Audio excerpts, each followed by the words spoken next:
Washington, AP, the National Archives on Wednesday made public nearly 1,500 documents related to the U.S. government's investigation into the 1963 assassination of President John F. Kennedy.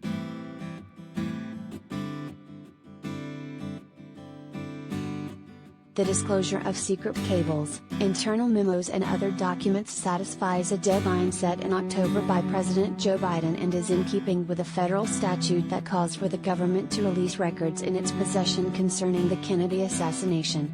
Additional documents are expected to be made public next year.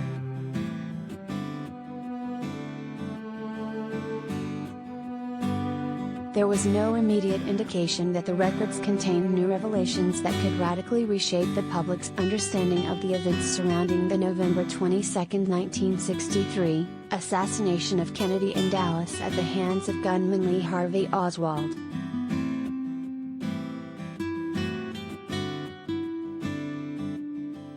But the latest tranche of documents was nonetheless eagerly anticipated by historians and others who, decades after the Kennedy killing, remained skeptical that at the height of the Cold War, a troubled young man with a mail-order rifle was solely responsible for an assassination that changed the course of American history.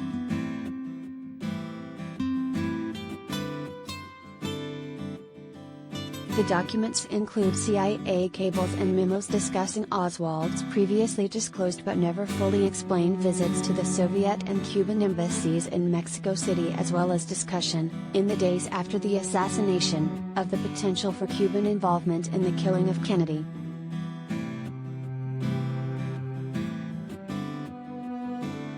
One CIA memo describes how Oswald phoned the Soviet embassy while in Mexico City to ask for a visa to visit the Soviet Union.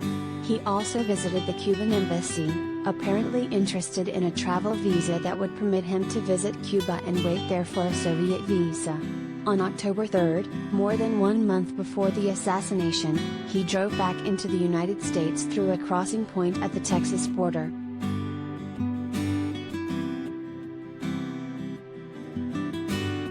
Another memo, dated the day after Kennedy's assassination, says that according to an intercepted phone call in Mexico City, Oswald communicated with a KGB officer while at the Soviet embassy that September.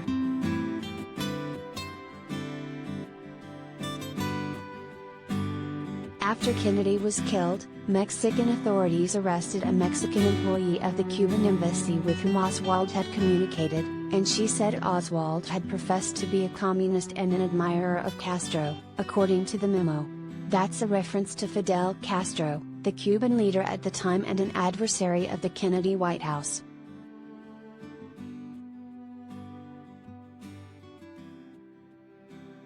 One CIA document marked Secret Eyes only details what it says were U.S. government plots to assassinate Castro, including a 1960 scheme that involved the use of the criminal underworld with contacts inside Cuba.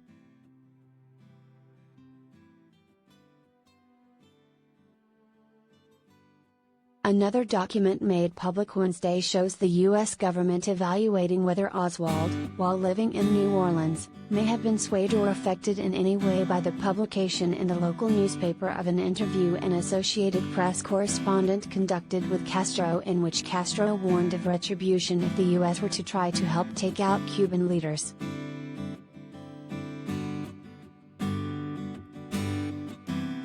The new files include several FBI reports on the Bureau's efforts to investigate and surveil major mafia figures like Santo Trafficante Jr. and Sam Giancana, who are often mentioned in conspiracy theories surrounding Kennedy's assassination. The files also include several FBI reports showing the Bureau kept regular tabs on anti-Castro groups operating in southern Florida and Puerto Rico in the 1960s.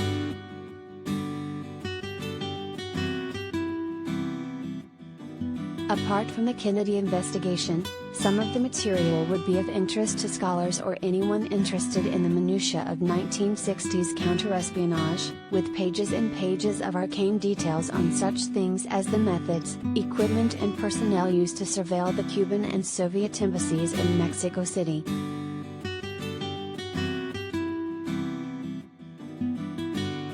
In began blocking the release of hundreds of records in 2017 because of concerns from the FBI and the CIA, President Donald Trump cited potentially irreversible harm. Even so, about 2,800 other records were released at that time.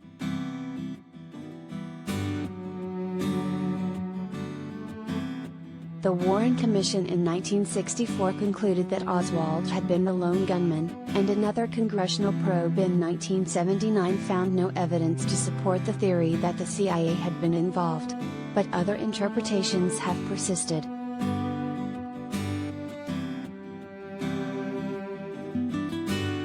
Associated Press writers Ben Fox and Noman Merchant in Washington and Alan Suderman in Richmond, Virginia, contributed to this report.